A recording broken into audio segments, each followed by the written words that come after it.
Congratulations on winning the Masked Singer. The Goldfish won the Golden Mask. It was very fitting. It was meant to be. I am wondering if you went on the show. I know on the show, on the finale, you were saying you consider yourself kind of an actress first, but I know your fans know you can sing like this, but I don't know if a lot of people knew you could sing like this. Was that any part of the reason why you wanted to go on this show, you know? Not really, honestly. I mean, like I've sang live a lot. Like whether that's like in performances on stage or live televised musicals. Hmm. Um, Yeah. you got to do it for yourself. If you're trying to prove people wrong or like put things in people's faces, you're doing it for the wrong reason. I wanted to do this for my fans. They've been asking for music or singing or anything in that world. And I was like, this would be a really interesting way to be able to give that to them and like see who the real fans are. And turns out they are all real fans. Absolutely. Is there new music coming? Is this sort of a launch of, you haven't put a new album out since I think 2008, 2008? Yeah, Wow. many, many moons ago. Yeah. Um, no, I always say life's about priorities, and that's just not the priority right now. What are your priorities right now? Um, a lot of things, but not music. Oh, well, I enjoyed hearing you. I did like hearing you do all the songs that you did, particularly the Alanis cover on The Masked Singer. So I'm just pointing out there that I do think there's an audience for that when, if you ever do decide to prioritize that. Obviously, Yeah. you've got a lot going on. Since I'm doing this for a music side, I have to ask how you're known for some other outfits that you wear. How did you come to be known as the Queen of Coachella, a title you held for and still hold for many years? Um, I think I've just been going for a really long time. I Did think you my go this first year? I didn't Okay. know. But tell me about the first time you went. First time I think it was like '08. Trying to think of who would have played that. Do you remember who played that year? Okay, 9. Like Paul McCartney played that year. Um, The Cure? I think it played I The think The Cure. Cure.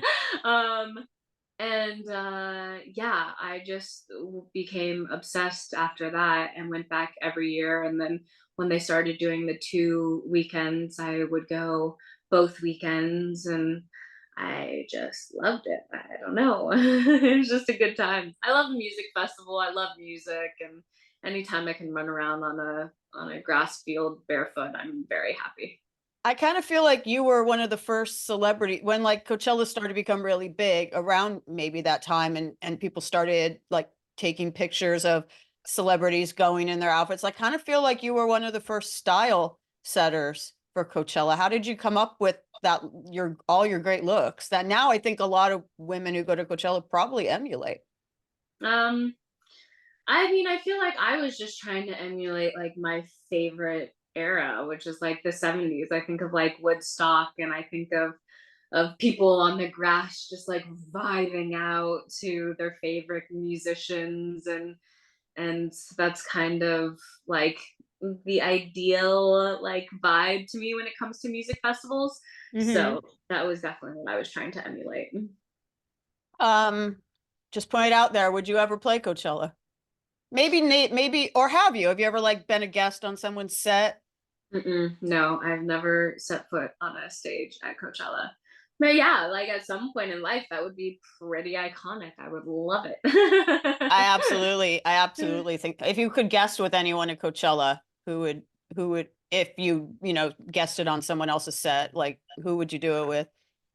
I mean, like the first name that comes to mind is Radiohead, just because I'm like the biggest Radiohead fan. Oh my God. Um, but like I feel like I might faint standing next to Tom York. I'm just gonna put that would be iconic. They played like I just wrote about how they played Coachella for the first time like 20 years ago, the 2004 Coachella. It would absolutely be iconic. Yeah, Um, I just need them to go on tour again. I just need it. Absolutely. Going back to that era, the era of the aughts, I guess. You talked about on The Masked Singer about how when you were first in the fishbowl, so to speak, thrust into the public eye, kind of, very sudden success, how that made you want to withdraw and kind of, take, and I understand why, because I look back at the media at that time. I actually was reminded about this when I watched Britney Spears documentary a couple of years ago. Like the stuff that like the media did back then, like TMZ, which was new, Perez Hilton, all the other kind of Perez style blog, they that you would not get away with that now. And you were so young, and your peers, Lindsay Lohan, all of them were on the brunt of that. Like, how did that, take a toll on you when you were so young? I mean, I always say that like fame doesn't change you, it just exposes you. Mm. I was a very shy child growing up. And while I love being the center of attention when it comes to like performing and showcasing the thing that I have gifts in, when it comes to personal life, I really shy away, and I prefer to have my privacy, and I don't want my whole life broadcasted, and like kind of really do my best to shy away from that and keep my personal life as buttoned up as possible. But yeah, it was a very wild ride, and I feel like paparazzi had no boundaries, and feel like it's gotten a little better now. I feel like there's been certain things put into place that allow for a slight bit more protection, but it was very, very invasive, and is like deep inside the little girl who's just shy and wants to like hide. It was an aggressive wake up call. But I think that just having to deal with it for so many years now, you evolve and you figure your way around it and how to cope and have a relationship with it that works for you personally. And I feel like I've found that. Absolutely. The internet was, I mean, it wasn't new, but it was still kind of social media was definitely kind of new around Yeah, I mean, 2008. like when I first came into the spotlight, like social media was not a thing. Like I remember after High School Musical came out, I just got my very first MySpace, and that was like the thing. Um, but yeah, it was just a different time. Who were your top 8 friends? Do you remember? I have no idea. You did mention, well, when you were still in the skies about like something on the Masked Singer about like encounters with exes ending up on TikTok or whatever, but has there been any kind of with TikTok and other things in social media where things from your past, like particularly High School Musical, have sort of gone viral in like a good way? Like, are new people discovering High School Musical and other things you've done through social media? Yeah, I mean, I feel like High School Musical is something that continues to live on throughout the generations.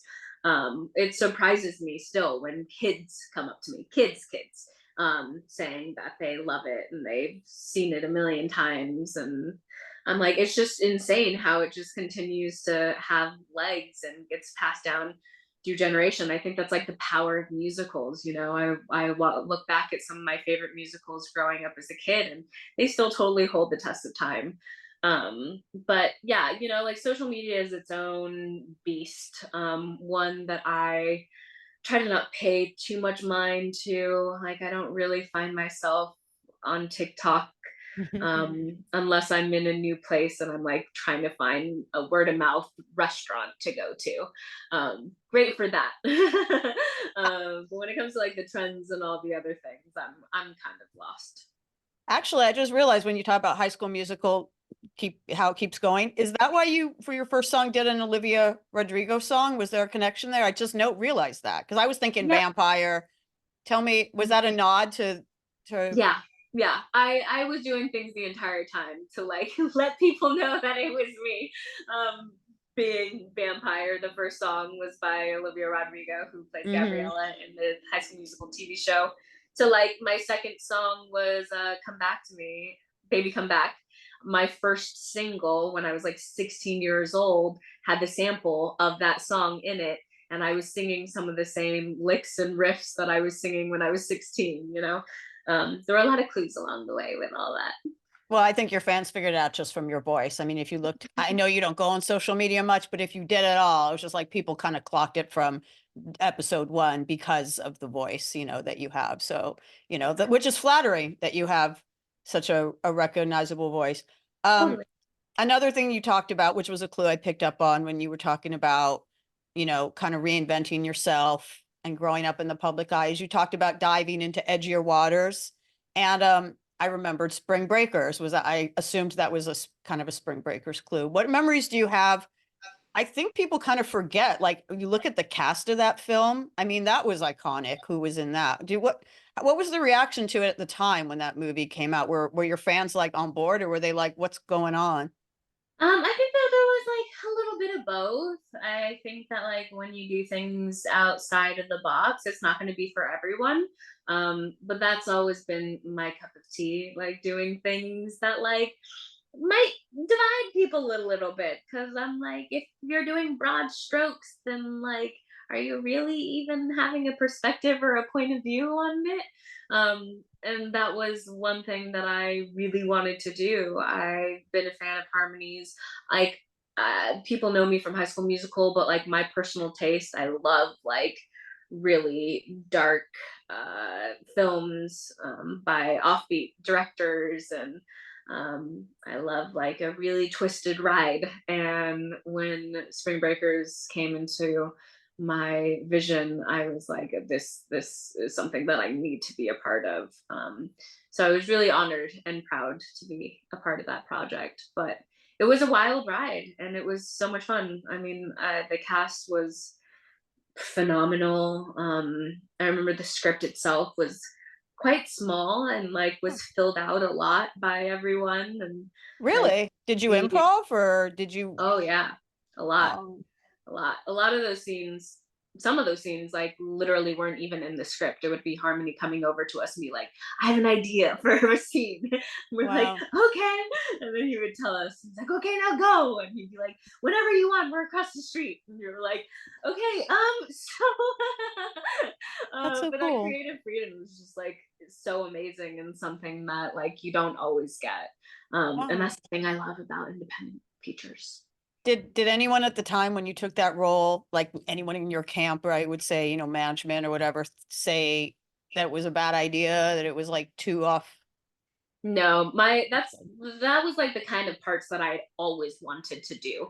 High School Musical came from left field and took me off of the course that like I originally saw for myself.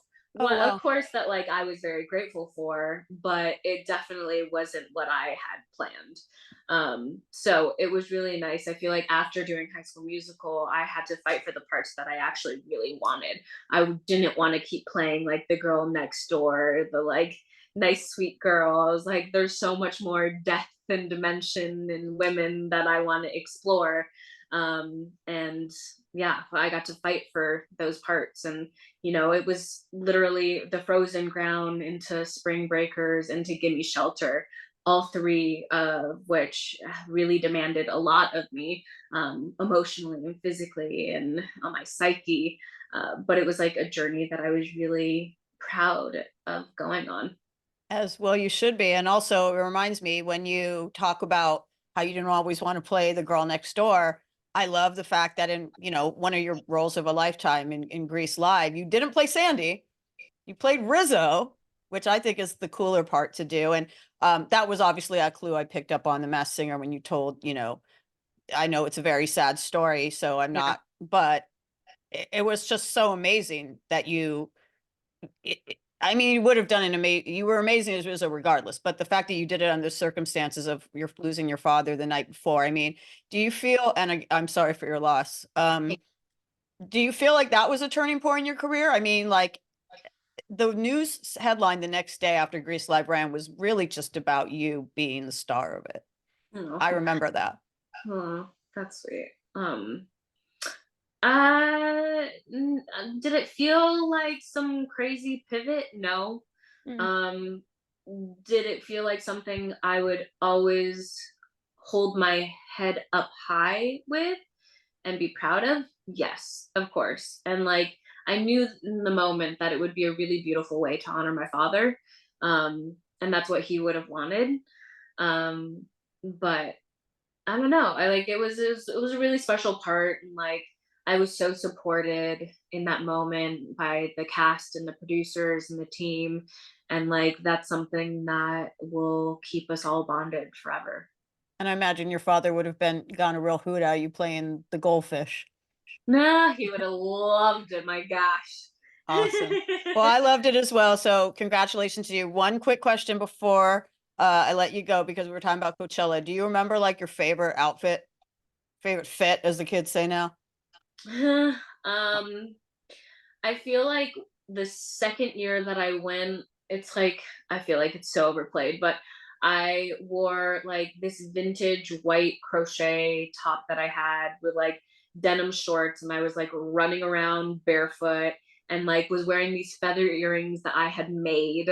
Oh, Um, and I had a little tambourine, and yeah, I felt very free, and it was just like a very practical outfit. mhm. But I felt very in my 70s Woodstock of it all, so that probably takes home the prize. More practical outfit than a goldfish outfit, but you wear it well no matter what. So congratulations. Let's put on to Universe Coachella 2025. You surprise guest during the Radiohead set, or then the surprise guest during yours. You never know. I mean, I have no words.